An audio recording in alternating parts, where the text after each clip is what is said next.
de prendre le sort de Pessah et essayer d'expliquer un petit peu ce qui se passe, qu'on va faire le sort de Pessah. Mais avant ça, juste une petite remarque. Au fond, imaginons que tu dois raconter la sortie d'Égypte.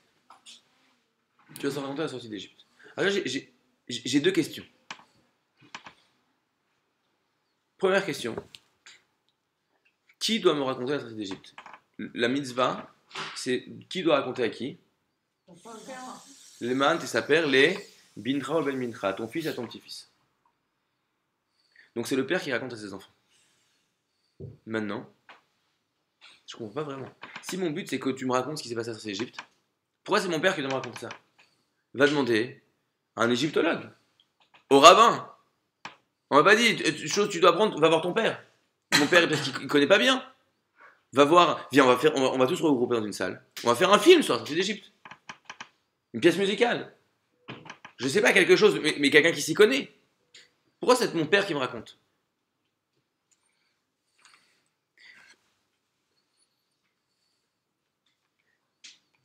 Pour comprendre ça, il faut comprendre une chose. Avant de donner la Torah, Hachem, il va dire à Moshe, dis aux Juifs. Et là, il faut savoir, c'est la phrase qu'il va leur dire avant de leur donner la Torah. Tu dois leur dire ça absolument. Dis-leur que je l'ai porté comme sur les ailes d'un oiseau. Qu'est-ce que ça veut dire? Rachi sur place, il nous explique ce que ça veut dire comme sur les ailes d'un oiseau. À quoi il fait référence Hachem? Il fait référence déjà à la chose suivante. Tous les oiseaux, ils ont peur de qui? Des oiseaux qui sont au-dessus, prédateurs. Donc où est-ce qu'ils tiennent leurs enfants? Dans leurs pattes. Comme ça, ils cachent leurs enfants. Mais l'aigle, il vole plus haut que tous les oiseaux. Alors où est-ce qu'il met ses petits? Sur ses ailes. Il a peur d'une chose, des flèches des hommes. Et il dit, l'aigle, je préfère que les flèches me transpercent moi plutôt qu'elles transpercent mes enfants. Et à quoi il fait référence à Hachem pour dire je vous ai porté sur les ailes d'un oiseau? Que quand les Juifs étaient devant la mer, et que derrière les Égyptiens qui étaient là, qui voulaient les tuer, les Égyptiens viennent pour leur lancer des flèches, et Hachem vient et met les nuées de gloire, qui est la présence divine, entre le camp des Égyptiens et le camp des Juifs, et toutes les flèches arrivent dans Hachem. Donc Dieu dit à Moshe, Moshe, avant qu'il reçoive la Torah, il faut qu'il reçoive la Torah. Vous savez pourquoi est-ce qu'ils doivent écouter ce que je vais leur dire?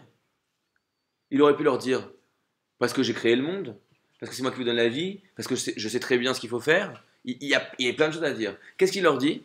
Je vous ai porté sur les ailes de l'aigle. Qu'est-ce qu'il leur dit? Je vous aime.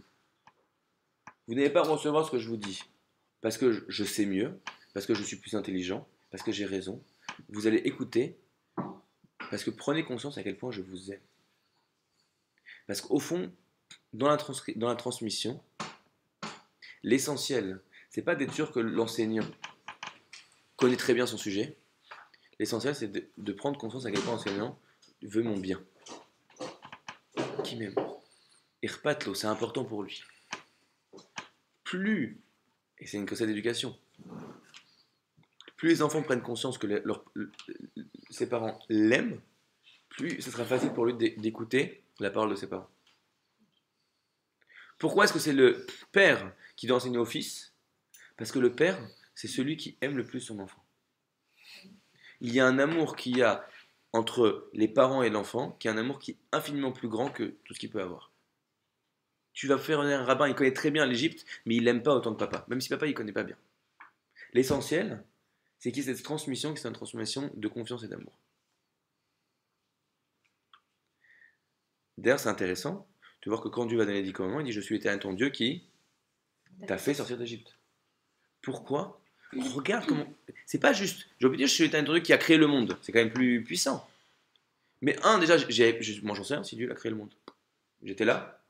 Dieu me dit qu'il a créé le monde, mais Moshe me dit qu'il a créé le monde, mais j'en sais rien, j'étais pas là. Alors que c'est d'Égypte, tous les Juifs, ils étaient là, ils étaient témoins de ça. Il y avait 3 millions de personnes qui ont vu ça. Donc c'est pas un coup monté.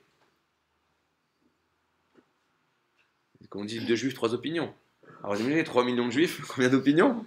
Ok? Et là, tous, ils te racontent exactement la même chose qui s'est passée. Et surtout, Dieu, il dit, regarde, je me suis mouillé pour vous. Je me suis mouillé pour vous. Et même regardons à quel point